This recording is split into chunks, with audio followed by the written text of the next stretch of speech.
नमस्कार, कैसे हैं आप सब लोग? मज़ामा केम छो कसा आहेस? आप सबको जय श्री राम, जय बालाजी की, जय खाटू श्याम जी की। आज हम पढ़ेंगे मेडिकल नेग्लिजेंस के बारे में और खासकर मैं जोर दूंगा कंज्यूमर प्रोटेक्शन एक्ट के ऊपर। देखिए, जब भी आरोप होते हैं डॉक्टर पे मेडिकल नेग्लिजेंस के और खासकर आरोप लगे कि उसने गलत रूप से जो है ऑपरेट किया है, तो मेजर एलिगेशंस क्या होते हैं परिवादी के या आवेदक के कि ऑपरेशन जो है गलत है या डॉक्टर जो है कॉम्पिटेंट नहीं है, उसके पास रिक्विजिट स्किल भी नहीं है और कॉम्पिटेंसी भी नहीं है।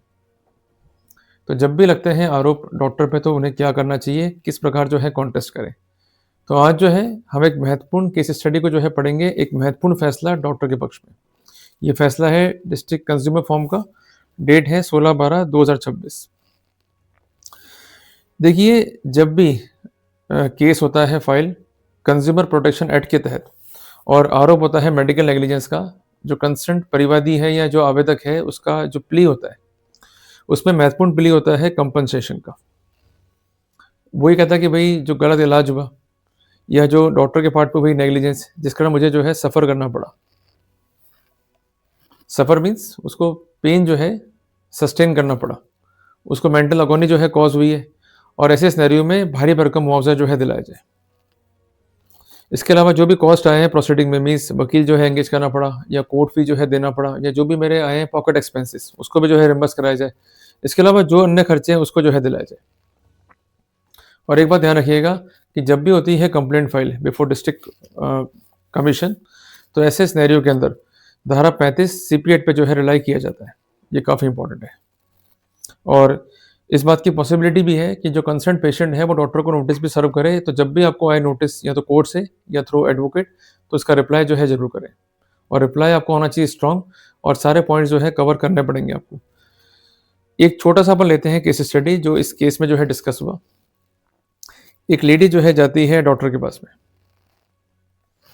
उसका कहना साहब ये था कि मेरा जो पेट है, उसके लिए मेडिकल वर्ड क्या है एब्डोमेन, उसमें जो है दर्द है और मुझे पीरियड जो है प्रॉपर्ली नहीं आते और रेगुलर बेसिस पे भी नहीं आते। तो मेरा जो है इलाज करें, मुझे जो है निदान प्रदान करें। जब भी आता है पेशेंट डॉक्टर के पास में तो डॉक्टर उसको डायग्नोस करता है, उसकी पीड़ा को जो है सुनता है, समझता है और डॉक्टर जो है एडवाइस करेगा हमेशा ऐसे सिनेरियो के अंदर जाँच के लिए।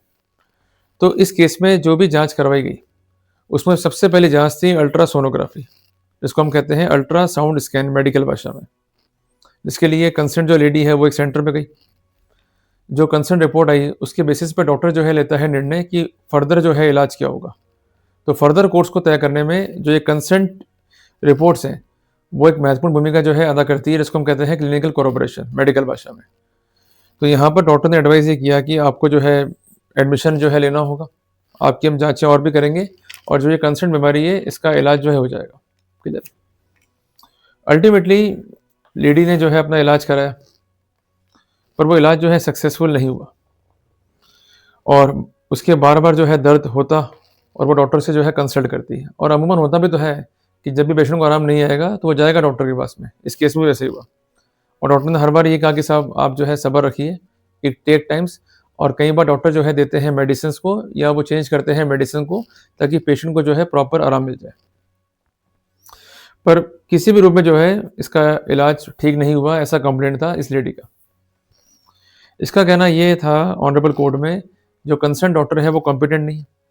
जो कंसर्न डॉक्टर है इसने मुझे डिस्चार्ज समरी तक जो है प्रोवाइड नहीं करी, जो मेरा अधिकार है as per code of medical ethics.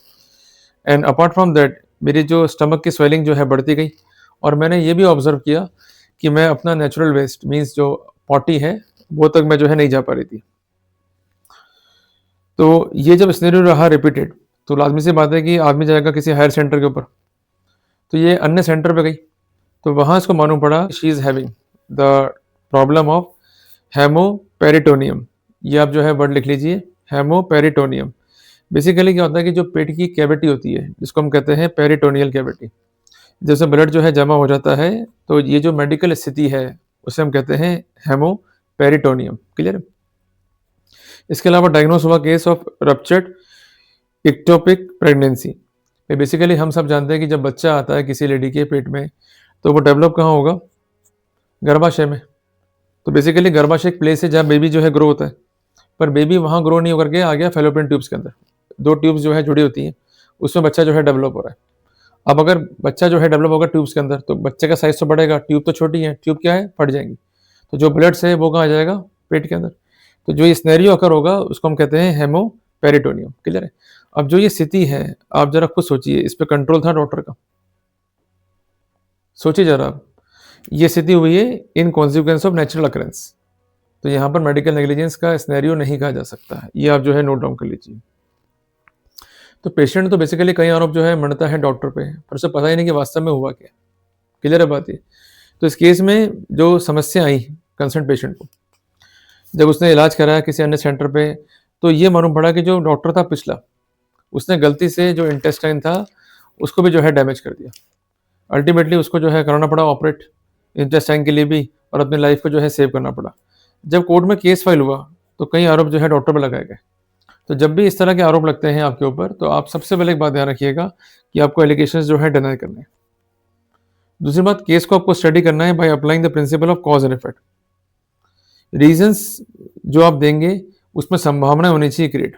अगर संभावनाएं क्रिएट कर पा रहे हैं, आप जो मैन मेड इंटरवेंशंस हैं, उनको आप रूल आउट कर पा रहे हैं, तो वहाँ फ़ायदा मिल जाएगा। जैसे यहाँ पर एक केस था कि जो कंसर्न लेडी है, उसके तकलीफ हुई पेट में, उसका बेसिक कॉज़ क्या था कि जो फैलोपियन ट्यूब्स थी, वहाँ पर बच्चा जो है डेवलप हुआ।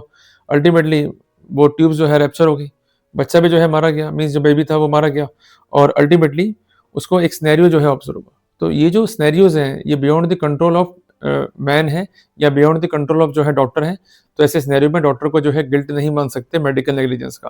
तो ये पॉइंट भी जो है काफ़ी इंपॉर्टेंट है, इस पे हमें जो है जोर देना चाहिए। क्लियर है? इसके अलावा आपको जोर देना चाहिए कि आप जो है स्किल्ड हैं। जो ये कंसर्न केस है, ये फाइल हुआ है विद इंटेंट टू एक्सटॉर्ट, और जो कंसर्न लेडी है, जो कंसर्न पेशेंट है, उसका मेडिकल हिस्ट्री क्या है, इस पर भी जो है जोर देना है अपने को। इसके अलावा जो भी इंस्ट्रूमेंट्स काम में लिए, दे आर प्रॉपर्ली स्टरलाइज्ड, इस पर भी जो है जोर देना होगा। और आपको ये भी जो है स्पष्ट करना होगा कि जो भी आपने प्रोसेस लिए, ये एज पर मेडिकल जूरिस्प्रूडेंस जो है अप्रूव्ड है। अगर आपने काम में लिए है मेडिकल प्रोटोकॉल्स और उसका प्रॉपर जो है जस्टिफिकेशन है, then we could have the benefit. तो कुल मिला करके हमें देना है स्पष्टीकरण, पर हर एक बात में हमें ये भी स्पष्ट करना होगा कि हमने जो भी किया है वो एज पर नॉर्म्स किया है। कई बार पेशेंट ये कहता है कि साहब डिस्चार्ज समरी जो है मुझे नहीं मिली है। तो एक बात जो है ध्यान रखें कि जब भी पेशेंट जो है हो रहा है डिस्चार्ज, तो डिस्चार्ज समरी उसको मेल भी कर दें, व्हाट्सएप भी कर दें, और उसका रिकॉर्ड भी जो है मेंटेन करें in addition to physical delivery, ताकि उसके आरोप जो है प्रमाणित ना हो पाए। और एक बात जो है ध्यान रखिएगा कि कोई प्रोसेस को अगर एक्सप्लेन कर रहे हैं, तो उसका एक रिकॉर्ड मेंटेन कीजिए। एक्चुअली होता है क्या है कि ये आरोप बनते हैं कि साहब प्रोसेस हमें एक्सप्लेन नहीं हुआ, जल्दबाजी में काम हो गया। तो ये स्थितियाँ ना हो जाए, इसलिए ये विशेष जो है प्रोटोकॉल्स हैं, इसका हमें जो है ध्यान रखना होगा। तो इस केस में जो कंसर्न एलिगेशंस थे, प्रमाणित नहीं कर पाई कंसर्न परिवादिया, और हमें दिख भी तो रहा है कि गलती जो है डॉक्टर की है ही नहीं। डॉक्टर जो है स्किल्ड है, कॉम्पिटेंट है, ठीक है, इलाज चला। और सबसे महत्वपूर्ण बात, वो कहते हैं कि साहब इंटेस्टाइन जो है डैमेज कर दिया, पर डॉक्टर ने ये स्पष्ट किया कि मुझसे इलाज लिया, फिर कहीं और भी लिया, फिर उसके बाद कहीं और भी लिया, फिर ये गई हायर सेंटर में, वहाँ पर इलाज लिया। तो वो जो कंसर्न इलाज लिया, इन द मीनवाइल वो इलाज किन-किन से लिया, उनको जो है पक्षकार नहीं बनाया गया। जब कंसर्न जो एविडेंसेस हैं, जो इस केस की महत्वपूर्ण साक्ष्य थी, उसको खुद ही विदहेल्ड कर रहा है परिवादी, तो वहाँ पर ड्रॉ होना चाहिए adverse presumption and adverse inference.